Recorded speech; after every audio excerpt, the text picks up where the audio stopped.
Yo, what's up mga master? Meron tayong bagong tutorial ngayon mga master. Tuturuan ko kayo kung paano ang tinatawag na blending. Pero bago ang lahat, magbibigay muna ako ng disclaimer. Di pa ako professional na gitarista. Nagtuturo lang po ako base sa alam ko at sa sarili kong research. Nasa sa inyo na to kung susundin nyo to o hindi yung mga tinuturo ko. Let's go! Marami ang nagtatanong sa akin paano daw gawin yung blending. Yung dalawang gitarista na magkasabay silang mag-lead. Tapos yung isang gitarista iba yung nota niya, yung isa naman is iba rin yung nota. Pero swak na swak sa pandinig. Meron silang harmony. Yan. So ito yun mga master. Ituturo ko sa inyo yung pinaka basic, pinaka madali na paraan. Makuha natin yun. Yung mga tinatawag na harmony. Or blending. Yan. Yung ngayon mga master, ang bibigay natin na example na kanta na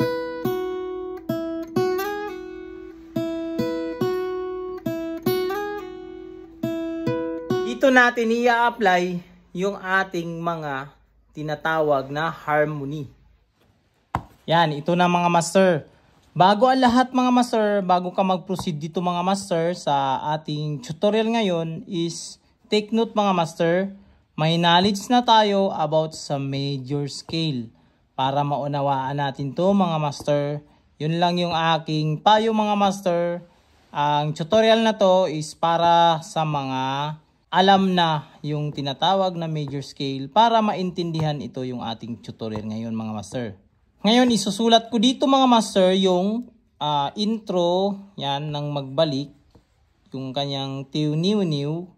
So, ang magbalik is meron siyang key of E. So, ang kanyang nota is naglalaro lang din yan sa E major scale. So, ito yung nota niya mga master.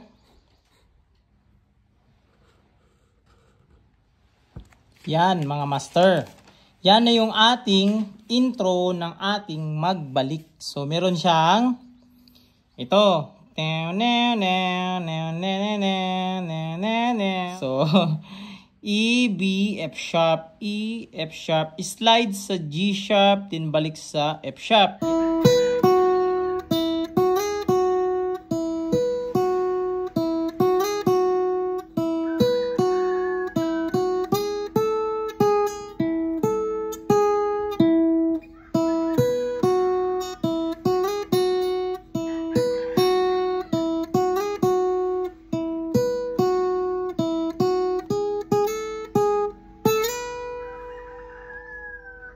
Magbalik is meron siyang key na key of E.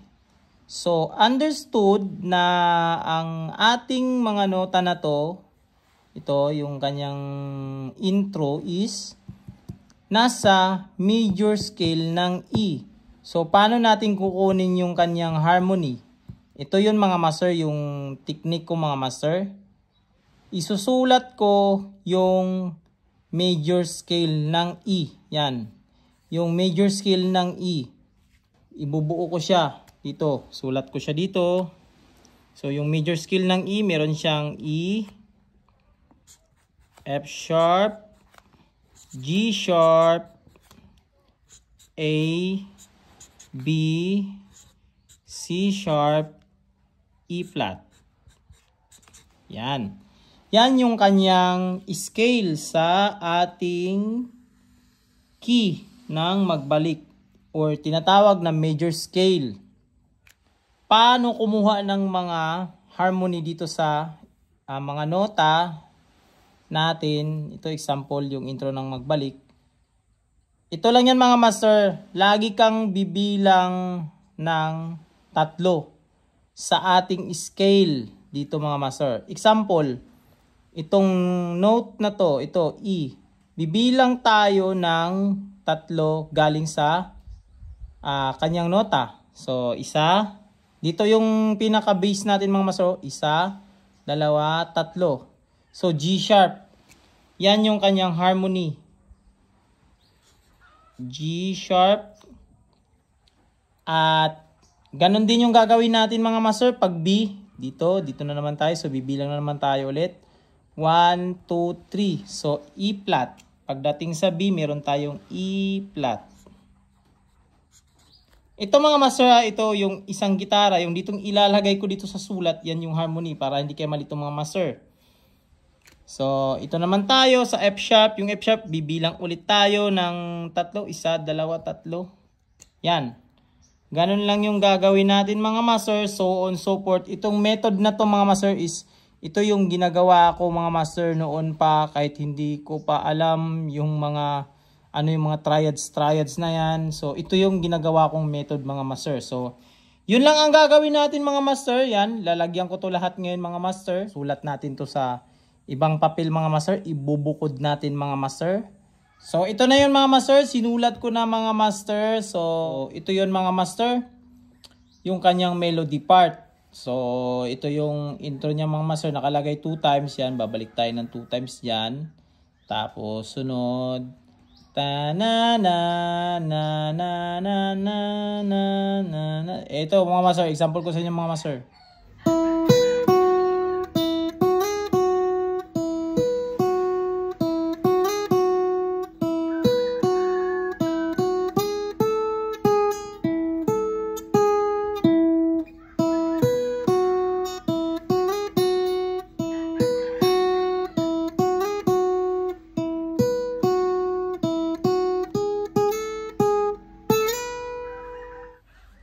Yun siya, yung ating melody, nota for nota ito mga master.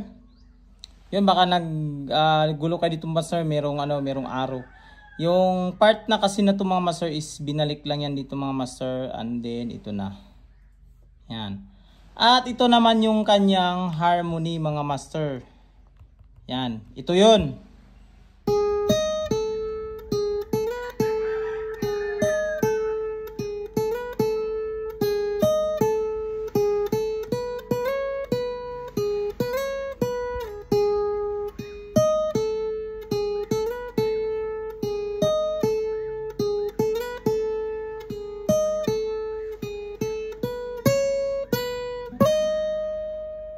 Para mas manawaan nyo itong mga master, ang gagawin ko, i-record ko yung aking melody. Yan. I-record ko sa cellphone ko. Tapos, ipi-play ko, sasabayan ko na siya ng harmony.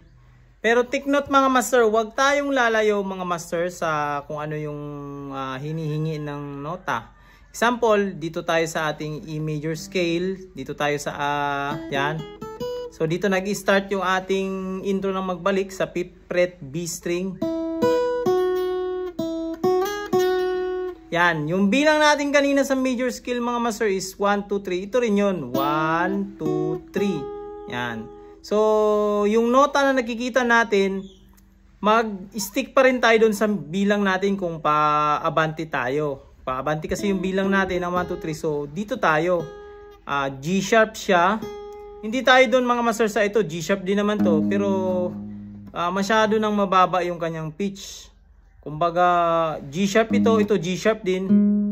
Malayo na doon sila masyado mga master, dapat malapit lang sa pitch niya mga master. I-record ko na yung intro magbalik. 3, 2, 1.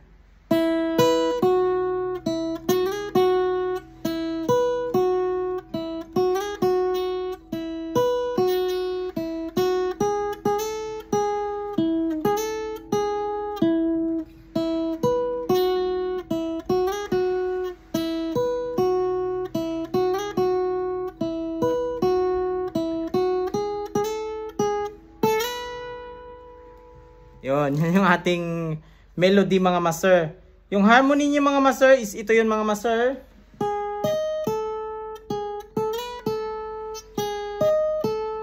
Kasi binilang lang natin yun, 1, 2, 3. So ito yung una natin sa ating melody. Yan, so E, binilang natin ng 3. So dito tayo mag-start, tayo as harmony.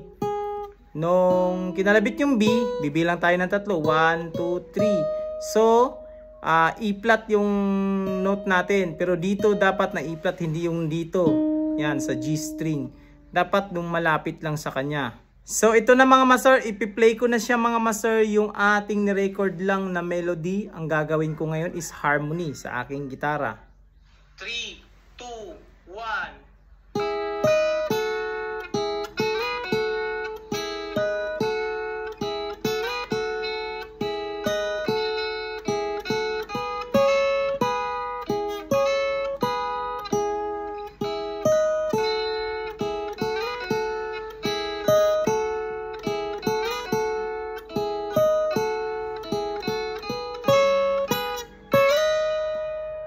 yan yung tinatawag na blending. Kumbaga, blending, harmony. Yan. So hanggang dito lang muna sa video natin na ito mga master. Sana nagkaroon kayo ng idea mga master kung paano kumuha ng harmony sa madaling paraan lang mga master. Ito ay para lang sa mga nag-start, nag-explore. I-try nyo tong method na to mga master. Kasi dito ako nag-umpisa mga master at nag-work sa akin. Baka mag-work din sa inyo mga master. This is Mark Music. God bless you all. Peace out.